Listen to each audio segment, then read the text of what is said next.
Estaba hablando ahí con alguno del Ministerio de Alabanza y como ustedes saben, en los estudios que llevamos, ¿verdad? Yo no sé cuántos han seguido, después del sábado, siguieron leyendo. No sé cuántos leyeron después el capítulo 19 de Juan. Bueno, pero si algunos estuvimos el día sábado, estuvimos hablando acerca de la muerte de Jesús. Fue crucificado, ¿verdad? Bueno, entonces estábamos bromeando, como Josué es mi amigo y los de alabanza son mi amigo. Bueno, los de alabanza venían preparados, ¿verdad?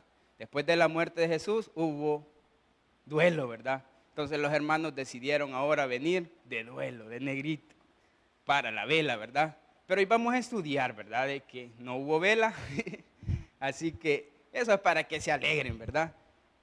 Vamos a continuar con el estudio de Juan, capítulo 19, donde nosotros nos hemos quedado en ese punto, ¿verdad? Luego de que Jesús es crucificado y dijo el Señor, pues, consumado es, ¡pum!, murió. Pero como era tradición en ese lugar, pues tenían que esperar que realmente estos hombres que fueron crucificados dieran los síntomas o que realmente se viera de que ellos habían muerto. Entonces, muchos estaban esperando, pero ¿qué pasaba? Pasaba de que para ese tiempo se iba a tener una fiesta muy importante en ese lugar. Y entonces estaban esperando que estos tres hombres realmente murieron. Bueno, ya con el tiempo encima, los, los, los, los que estaban ahí a cargo decidieron pues pegarle con un martillo a los que estaban a un lado de Jesús. ¿Para qué? Esto lo hacían, esta práctica la hacían para que las piernas, los huesos quebrados, el cuerpo se iba a balancear. Entonces se iban a desangrar rápidamente en cuestiones de minutos. Entonces cuando ellos estaban haciendo esto con los ladrones, con los que estaban ahí, llegaba el punto donde tenía que hacer lo mismo con Jesús. Pero es ahí donde la promesa que se tenía ya en los salmos, el Salmo 34, 20, por favor leámoslos para que veamos el contexto. Salmo 34, 20.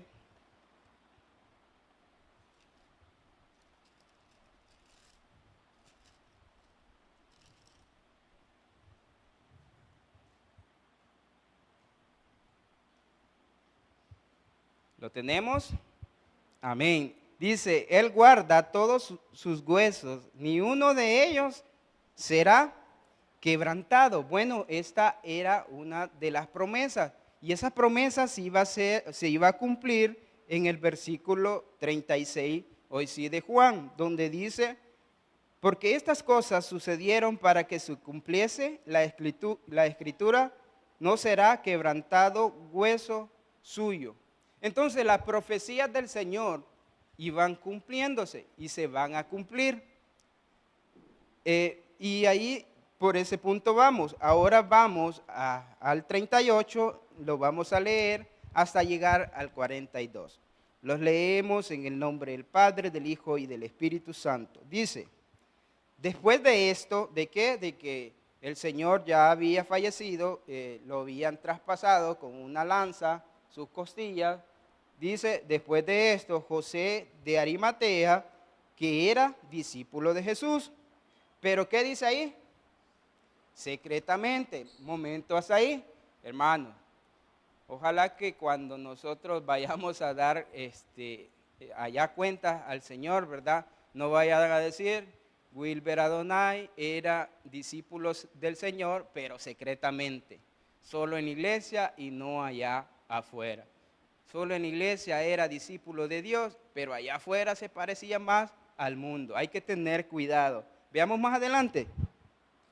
Por miedo, ¿de qué dice ahí? De los judíos. Rogó a Pilato que le permitiese llevarse el cuerpo de Jesús y Pilato, ¿qué dice ahí? Se lo concedió. Entonces vino y se llevó el cuerpo de Jesús. También dice Nicodemo, el que antes había visitado a Jesús de noche, vino trayendo un compuesto de mirra y de aloe, como 100 libras. Tomaron pues el cuerpo de Jesús y lo envolvieron en lienzo con especies aromáticas, según es costumbre sepultar entre los judíos. En el lugar donde había sido crucificado había un huerto, y en el huerto un sepulcro nuevo, en el cual aún no había sido puesto ninguno. Allí pues, por causa de la preparación de la Pascua de los judíos y porque aquel sepulcro estaba cerca, pusieron ¿a quién? A Jesús. Oramos ahí y para que sea Dios poniendo palabra. Bendito Dios y amado Padre, Señor, que sea usted hablando en esta tarde, que cualquier palabra que salga de mi boca, Señor amado, que venga de parte suya. Gracias, Señor, por la oportunidad. Todo te lo pido en el nombre del Padre, del Hijo y del Espíritu Santo. Amén y amén. Bueno, hermanos, ¿qué estaba pasando? Bueno, Jesús había muerto. El cielo estaba totalmente en silencio. Los discípulos que andaban con Jesús ya no eran visibles, habían huido, se habían ido. En los momentos difíciles, como decía la alabanza, tenían que danzar, ellos se habían pegado la huida. Ya no estaban ahí con Jesús. En el momento que el Señor realmente quería ver a esas personas que realmente eran fieles, ya no estaban, porque vieron que el Señor había muerto. Quizás una escena bastante difícil, pero así es. Muchas veces también, hermanos, cuando nosotros nos encontramos en problemas, cuando el Señor quizás todavía no nos ha respondido a aquellas peticiones que nosotros le hemos hecho, nosotros decidimos dejar a Jesús y pegarnos la huida. Pero el Señor siempre es un Señor que todo lo tiene pues bien planificado. El Señor sabe que todo ayuda para bien, que todo ayuda para poder bendecir a otras personas. Y muchas veces nosotros no lo vemos así. Muchas veces quizás Dios le está utilizando para poder bendecir a otros. No importa lo que usted haya alcanzado, el Señor, déjeme decirle, que siempre le va a utilizar para bendecir a otros. Bueno, cuando sus discípulos, cuando aquellos hombres que anduvieron caminando con él, cuando los servidores de Jesús vieron esa escena, huyeron y se pegaron esa escapada. Pero cuando parece que nadie da la cara, Dios saca en escena a dos hombres inesperados. ¿Y quiénes son estos dos hombres inesperados? ¿Quiénes son, según lo que hemos leído? ¿Alguien sabe quiénes son estos dos hombres? Ajá, José de Arimatea, ¿y quién más? Ahí está otro. Y Nicodemo, muy bien.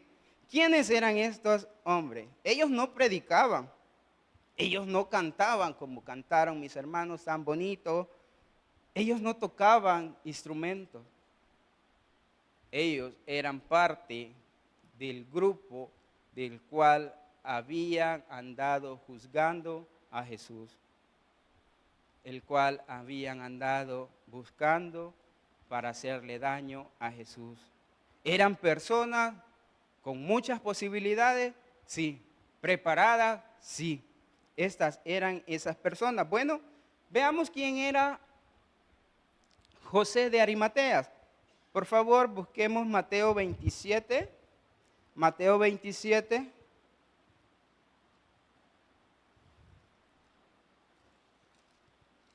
Capítulo 57.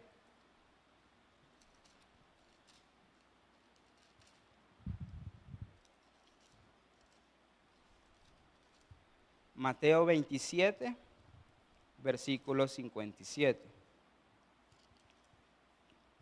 ¿Lo tenemos?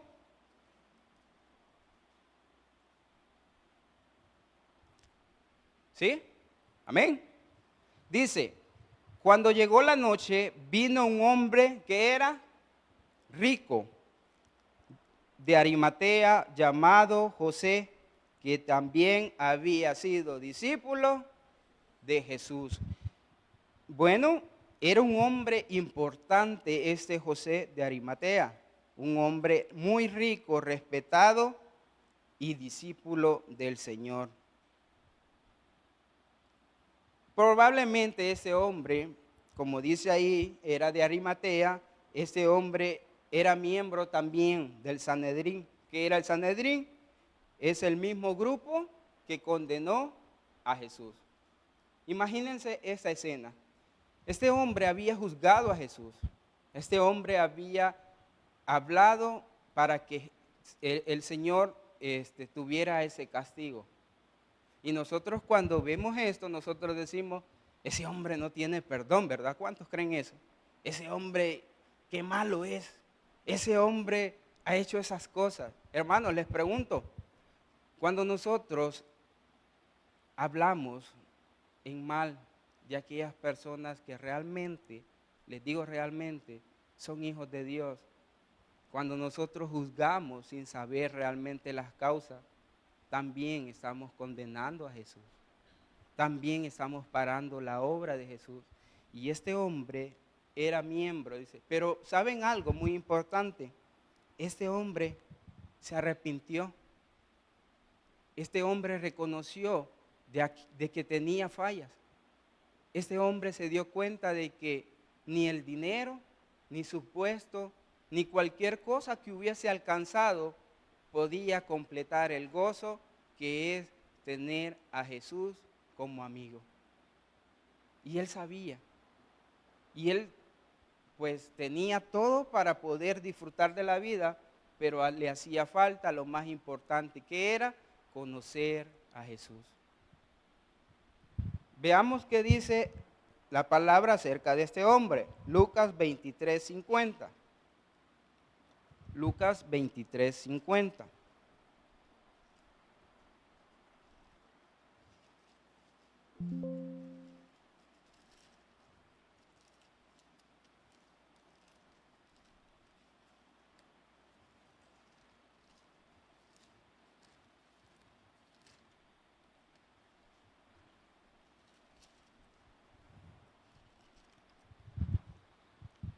Dice, había un varón llamado José de Arimatea, ciudad de Judea, el cual era miembro del concilio. Varón bueno, ¿y qué dice? Y justo. Este hombre, fíjense de que cuando estaban acusando al Señor, este hombre sintió miedo. ¿Miedo por qué? Bueno, como hemos estudiado, cuando uno decía públicamente de que él era seguidor de Jesús, también tenía consecuencias muy duras, también nos podían asesinar. Entonces este hombre, por el miedo que tenía de que le hicieran algún daño, algún castigo, no se expresaba públicamente delante de toda esa gente que era seguidor de Jesús. Y es que mire, hermano, muchas veces el miedo para grandes proyectos. Yo no sé si ustedes han tenido quizás metas, han tenido propósitos, quizás de repente usted ha querido comenzar con un negocio, ¿verdad? Pero usted dice, no hombre, ¿para qué voy a comenzar y si me va mal? ¿Y si no vendo nada? ¿Y si no llega nadie? ¿Y si este carro que compro me va a salir malo? ¿Y si lo arreglo no va a funcionar? Y estamos con el miedo y estamos parando quizás la obra que Dios quiere hacer en nuestra vida. De repente los estudiantes van a comenzar una carrera y de repente dicen, quizás no voy a agarrar esa carrera porque tengo miedo de no poderla terminar. Tengo miedo de no poder hacerle frente a las materias que vienen. Y es que el miedo, hermano, lo utiliza el enemigo para parar grandes proyectos que Dios tiene para usted. Cuando nosotros tengamos miedos, hermanos, pidámosle al Señor, pidámosle a Dios. Y el miedo lo utiliza el enemigo. Esta semana, estaba en mi lugar de trabajo, estaba en la tercera planta del edificio, y yo estaba haciendo un examen, curiosamente, de teología, y estaba solo yo en ese lugar. Y de repente, no les estoy diciendo que esto existe o no existe, pero sí quiero contarles. Estaba yo y estaba pensando, bueno, decía yo, si se llegase a caer algo de aquí, ¿qué va a pasar conmigo? Decía. Porque yo a veces me da miedo. Y miren, el enemigo utiliza nuestras debilidades para querer desconcentrarlo de buscar a Jesús. De repente, por allá se cayó una escoba. Ay, ¿para qué pasó eso, hermano? De repente yo cantándole salmos, cantándole alabanza, y el enemigo no tiene poder, le estaba diciendo. Bueno, seguí haciendo mi examen, ojalá salga bien, pero ahí estaba. De repente escuché por allá una risa. Era mi compañero de trabajo que estaba fuera del aula molestándome, tirando la escoba, porque él sabía que yo tenía miedo. El enemigo, hermano, así trabaja. Va a buscar nuestras debilidades para querer parar la obra que Dios está haciendo en su vida. ¿Cuál es el temor que tiene? Que van a decir que usted es cristiano, que van a decir que usted es hijo de Dios, que yo no bailo con estos porque, o voy a bailar con ellos porque si no van a decir que no soy parte de ellos. Hermano, no tengamos temor de hacer lo bueno. Dios siempre paga bien cuando nosotros hacemos lo bueno. Hagamos lo bueno. ¿Qué hizo este hombre? Ya lo vamos a ir viendo más adelante. Cuando Jesús murió, José hizo lo impensable. ¿Qué fue lo que hizo? Bueno, se fue al mero mero a pedir el cuerpo de Jesús. ¿Se imaginan ustedes eso? Eso ya era valentía que solamente el Señor le había dado. Fue delante de Pilato. Y ustedes saben, ¿verdad? Aquellos que decían que eran, o tenían alguna conexión con Jesús, podrían tener castigo. Pero a él no le importó. Él dijo, bueno, se ha llegado la hora, ya no debo de ser de la secreta. Hoy tengo que ser realmente un hijo de Dios y voy a ir a buscar el cuerpo de Jesús. Y fue donde Pilato, y miren, muy importante, Dios utiliza también a aquellos que tienen posibilidad para poder hacer su obra. De repente imagínense ustedes que hubiese ido algún desconocido, alguien que no tenía las facilidades, que este hombre, que era parte del Sanedrín, yo indudablemente hubiese pensado que a ese ahí lo hubieran agarrado y ahí lo hubieran dejado. Pero Dios utilizó a este hombre para que fuera y pidiera, y se lo dio. Veamos de dónde era el sepulcro, porque más adelante, aquí en Juan 19, veamos Juan 19, por favor.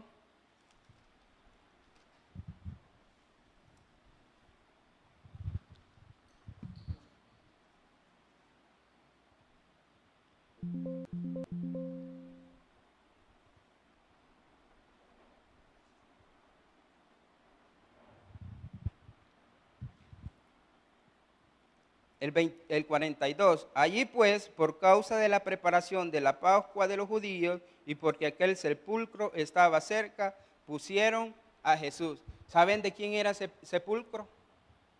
¿Alguien sabe a quién le pertenecía ese sepulcro? A José de Arimatea. Este hombre había comprado ese sepulcro. Y fíjense que ese sepulcro no solamente estaba alquilado, porque más adelante vamos a ver que el Señor pues, resucitó. Entonces, este hombre lo había comprado, era de José de Arimatea. Veamos en Mateo 27:60. Busquemos Mateo 27:60.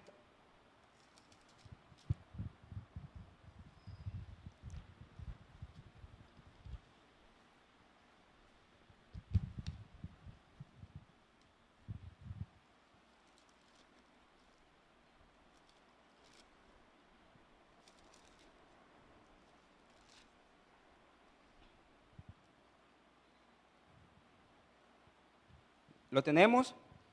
Dice, cuando llegó la noche vino un hombre rico de Arimatea llamado José, que también había sido discípulo de Jesús.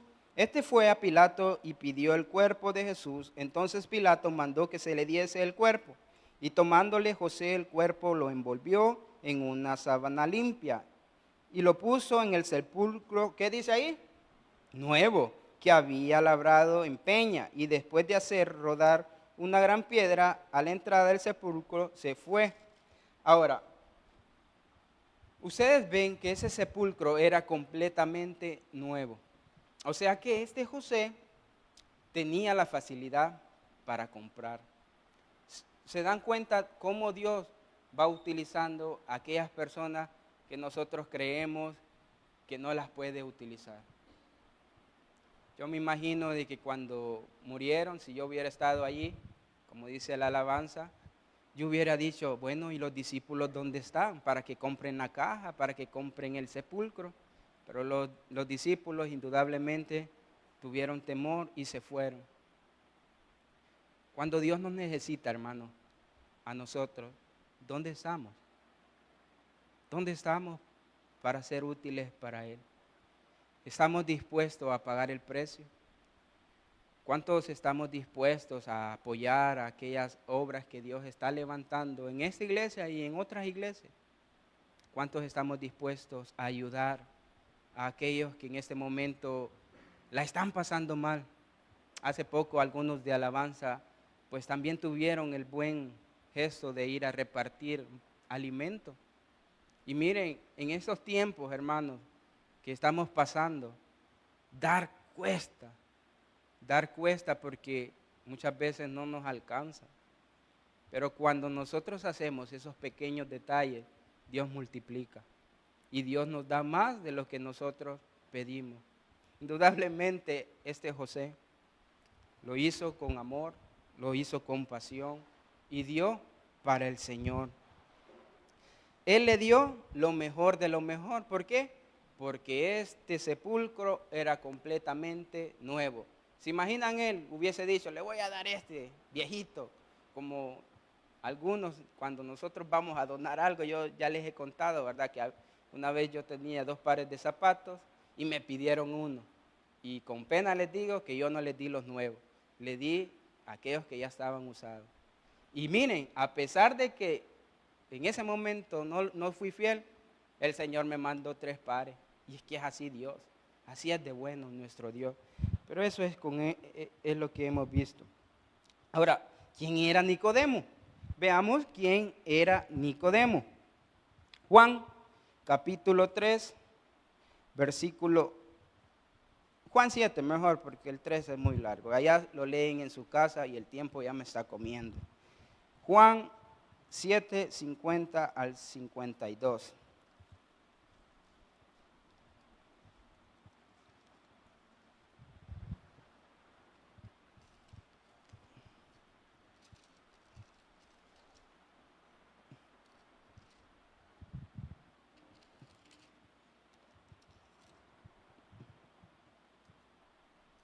¿Lo tenemos?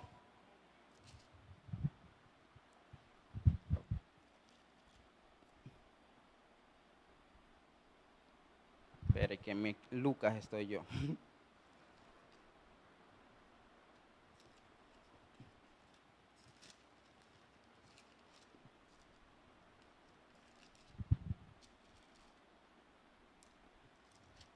Ya voy. Juan 7, 50, 52.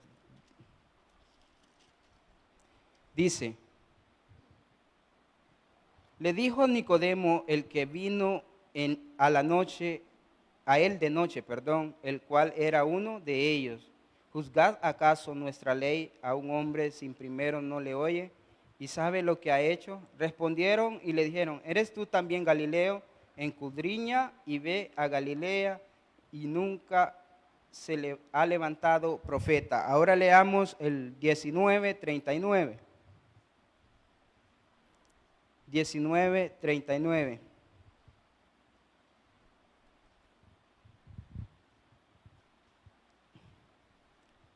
También dice Nicodemo, el que antes había visitado a Jesús de noche, vino trayendo un compuesto de mirra y de aloe, como 100 libras. Bueno, en esta vez apareció este fariseo, maestro de la ley, que buscaba la verdad.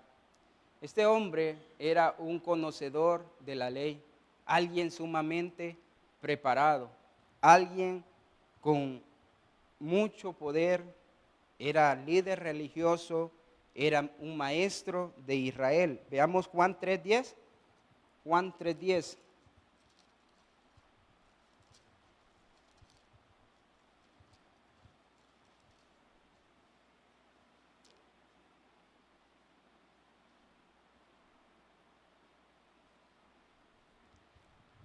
Dice, respondió Jesús y le dijo, ¿eres tú maestro de Israel? Entonces, ¿quién era este? Este era un maestro, un conocedor de la ley. Entonces él sabía y él conocía a Jesús. Entonces él en esa vez dice que él anduvo de noche. Y saben, cuando nosotros hacemos algunas cosas de noche, ¿por qué las hacemos? Porque cuando los ladrones van de noche a saquear la casa, lo hacen?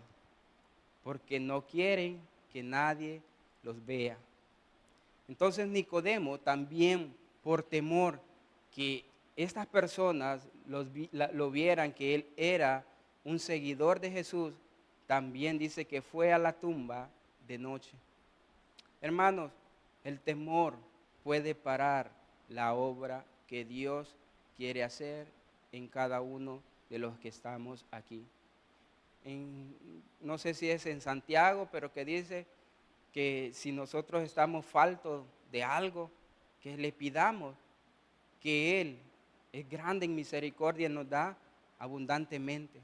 Así que si usted tiene temor, que si usted tiene inseguridad, que si usted está pensando que si voy a hacer esto y me va a ir mal, pídale a Dios dirección. Pídale a Dios que sea Él el que tome el control de su vida. Ahora, me encanta cómo ese hombre, pues, defiende a Jesús. Ustedes lo leyeron en el versículo anterior, cuando les dijo, ¿verdad?, a los miembros del Sanedrín, a los miembros que andaban buscándole, ¿cuáles son las pruebas que tienen contra él? ¿Por qué lo acusan? ¿Por qué le quieren hacer esto si no les hemos encontrado algo? Entonces él estaba seguro, él estaba totalmente seguro de que Dios era un hombre justo. Ahora, ¿cuántos creemos que Dios es un Dios justo? ¿Cuántos creemos que Dios es un Dios de amor?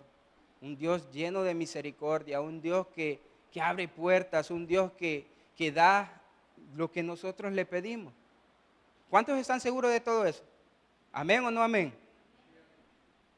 Si nosotros estamos seguros de que Dios puede hacer esto, porque cuando vienen las dificultades, nosotros no lo defendemos así como este hombre lo defendió. Así como este hombre puso todo delante de estos hombres que le andaban acusando. ¿Por qué nosotros no hacemos eso? ¿Por qué nosotros no somos fieles con él? Me encanta que este hombre dice que le llevó, trajo 100 libras de aloe y mirra. Fíjense que esta tradición se hacían para honrar a los reyes, a los grandes gobernantes de ese tiempo. Entonces este hombre sabía que Dios era el Rey de Reyes y el Señor de Señores, y le trajo todo eso para honrarle. Ahora, nosotros, ¿qué le hemos traído a Jesús en esta tarde? Lo poco que le podíamos traer han sido esas hermosas alabanzas, pero muchos estábamos durmiéndonos cuando las hermanas estaban con todo cantando. Hermanos, cuando nosotros venimos a este lugar, vengamos con una actitud de agradecimiento. Yo sé que todos traemos cargas, yo sé que todos tendremos dificultades, pero este lugar está hecho para que vengamos a descansar en Jesús, para que vengamos a gozarlos al Señor. Eso es lo que este hombre le trajo. Ahora, veamos por favor el Salmo 112:7.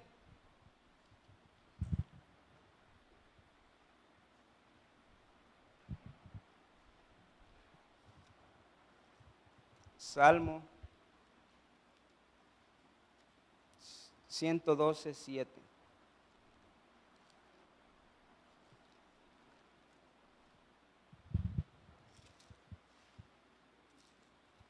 ¿Lo tenemos?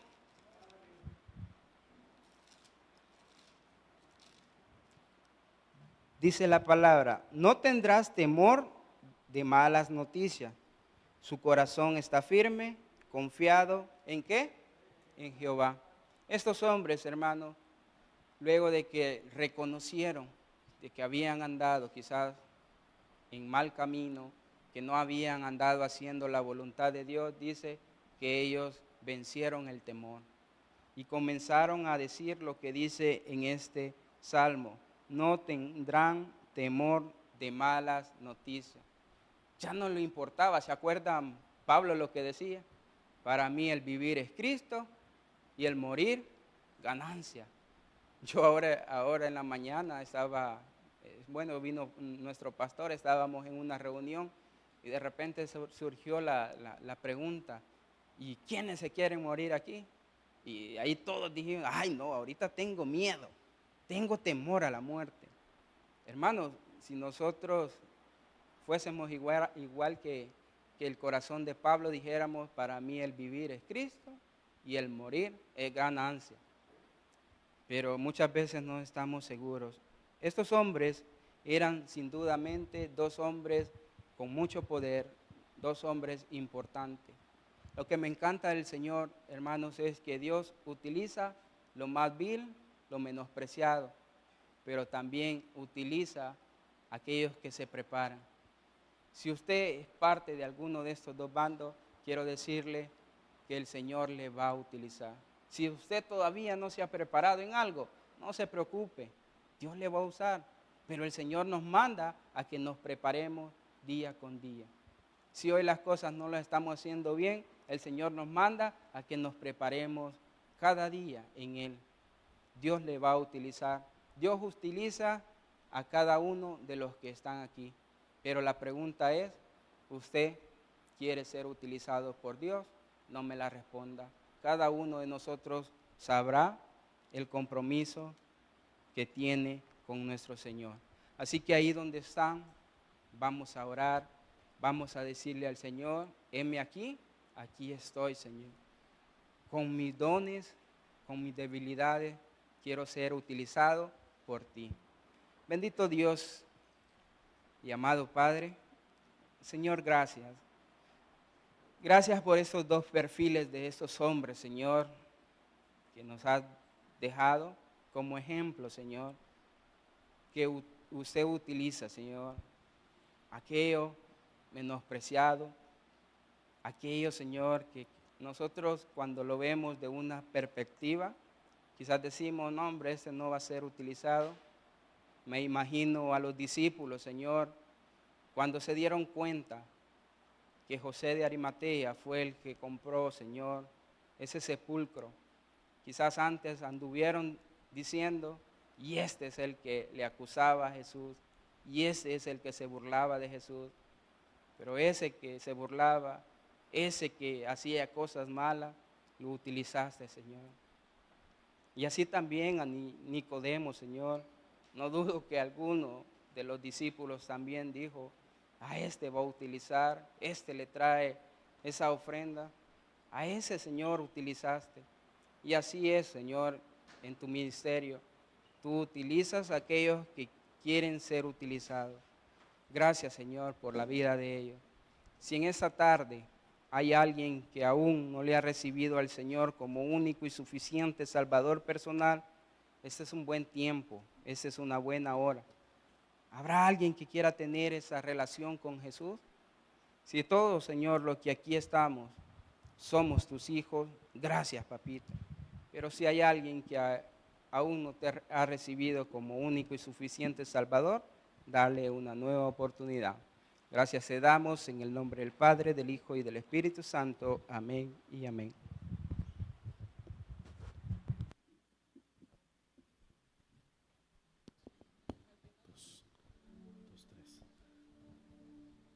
Bien, hermanos, ponemos en pie, vamos a despedirnos con una alabanza. Así que ahí donde están vamos a cantar.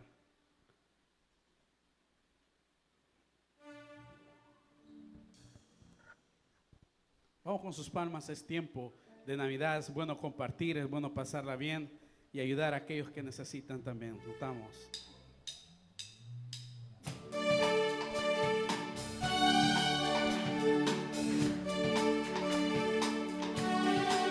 En Navidad es difícil decir no al amor. En Navidad es muy fácil hallar el calor. En Navidad no te pierdas la oportunidad de celebrar que la Navidad es para festejar. Siente el calor, vive el amor, da felicidad, amando, canta la canción y llena de ilusión, siembra la verdad, cantando que la Navidad hay que festejar.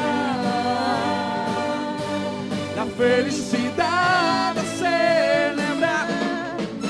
En Navidad es difícil decir no al amor. En Navidad es muy fácil hallar el calor. En Navidad no te pierdas la oportunidad de celebrar que la Navidad es para festejar.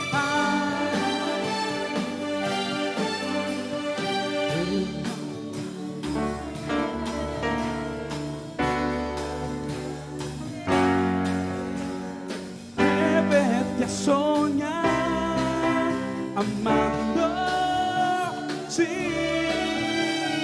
abre el corazón y siembra la emoción, la felicidad y amando que la Navidad hay que festejar. La felicidad de celebrar. En Navidad es difícil decir no al amor. En Navidad es fácil hallar el calor. En Navidad no te pierdas la oportunidad de celebrar que la Navidad es para festejar, para dar a Jesús, regalar la verdad. En Navidad es difícil decir al amor. En Navidad es muy fácil hallar el calor. En Navidad no te pierdas la oportunidad de celebrar que la Navidad es para. En Navidad es difícil decir al amor. En Navidad es muy fácil hallar el calor. No te pierdas la amor, no te pierdas. Celebrar que la Navidad Es para festejar. es difícil decir al amor. En Navidad es muy fácil hallar el calor. En Navidad no te pierdas la oportunidad de celebrar que la Navidad es para festejar. Que se la bendiga a todos.